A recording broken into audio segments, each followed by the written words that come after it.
দেখো মনো আজকে কিন্তু তোমাকে মুই দিমু হাপলার রেসিপি মগো বরিশালের বাসায় এরকম হাপলা হাপলা রেসিপি দিমু তোমরা খাবা আর সুনাম করবা না আজকে আবার খাইয়ে বদনামও কইরা যায়। ও না হাপলার রেসিপি তুমি যার যার বাসায় করে খাওয়া বাসায় লাগবে না কারণ বাসায় এলে খাই যাবা আবার বদনামও কইয়ে যাবা।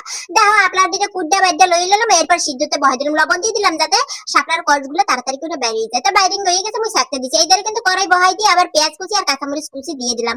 এরপর খপাত করে কতটি তেল ডালিয়ে দিলাম দাও এরপর এই তেল দিয়ে এরপর বাজিয়ে নিমু কিন্তু এই পেঁয়াজ কাঁচামরিচ মানে কোনোভাবে একটু পেঁয়াজটা একটু নরম হইলেই হয়েছে তাই দেখো আমি বাদ দিয়ে একটু লবণ দিয়ে দিলাম যাতে পেঁয়াজটা তাড়াতাড়ি করে একটু নরম হয়।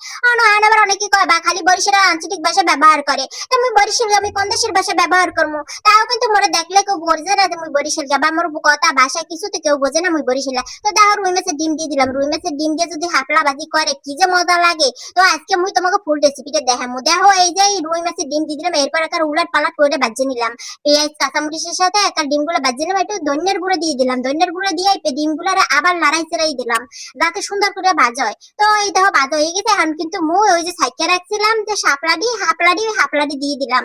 এরপরে দেখো ডিমের সাথে হাপলাডির একটা সুন্দর করে লড়াই চেড়াই দিয়ে দিব মগো বরিশালের আঞ্চলিক ভাষায় কিন্তু শাপলা রেখা হাপলা বুঝছো। তাই এই যে মুই হাপলাডি দিয়ে দিলাম দিয়ে লড়াই চেড়াই লইলাম। এরপরে দেখো মোর কিন্তু হয়ে গেছে প্রায় ভাজা এখন মুই দিমু কি জানো একটু হালকা হলুদের গুঁড়ো দিয়ে দিব যাতে হলুদের গুঁড়োর গন্ধটা না আসে তোমরা কিন্তু বেশি দেবা না এরপর একটু মরিচ গুঁড়ো দেবো যাতে একটু ঝাল ঝাল লাগে ভালো লাগে খাইতে।